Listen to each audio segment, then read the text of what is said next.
The last time we saw the Moline Maroons, they were dancing on a diamond in East Peoria celebrating a state championship.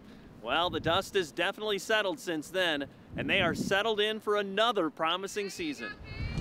Basically, we got a lot of experience back. I think defensively and offensively, we're going to be pretty tough. Right now, we're a little concerned about the pitching. That's we really have no experience out there pitching, and Kelsey, who did a lot of the pitching on the sophomore team last year, she's hurt right now. So, well, we're just going to got about 3 or 4 girls out there. We're going to throw out there and see what happens. But I think defensively and offensively, we'll be pretty darn good. How important is it that your sticks are kind of ahead of schedule then too?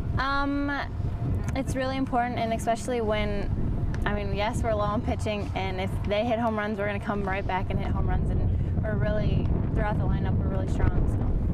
Tell me too, I mean, it's like when you guys, you're rated #1 and all that kind of stuff too, but that's really nothing new at Moline. Is that something that's kind of a non-issue with you guys because you're kind of used to it?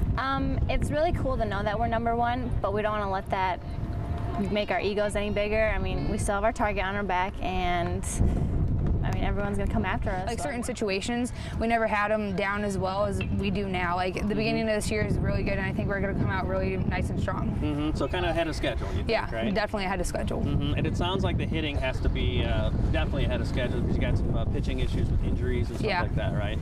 Do you feel like that is in place? Girls are really putting the bat on the ball? Oh yeah, that's our strongest part right now is hitting. Yeah, hitting's great right now. Maroons head coach Mark Gerlach has a problem a lot of coaches would love to have. There's talent all over the field, but only so many places to put it. I don't know who's going to sit out. I mean, we are solid. We've got 14 solid softball players, and I really and truly don't know who's going to be sitting on the bench, because that's going to be the hard part. It's not who's going to be playing, who's going to be sitting out. That's going to be hard. That begs the question: how do you keep everybody happy in that too? You know. Well, you know, we play hard in practice, and everybody gets an opportunity. They know that, especially early. We usually, you know, we'll give those seniors and the juniors that have been around, we give them the first shots, but they know that they're being pushed, and if somebody else comes through, you know, they're going to get their opportunities. So. And that's a sign of a healthy program that the girls embrace that, right? Absolutely, absolutely. Couldn't be happier with that. I mean, if we come out and take a team lightly, they could pounce on us and just beat us and whoop us.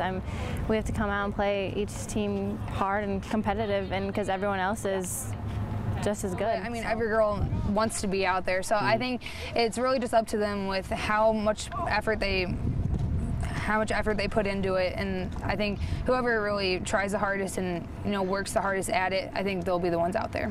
Is that hard for high school kids though? Like you said, everybody wants to play, you know. Yeah. And, you know, there's only so much. I mean, I think it's hard to a certain extent that for the ones who are going to college, you know, there's some that this might be their last year, you know. So I think everyone, like I said, everyone wants to be out there, but I think it depends on how much they want it.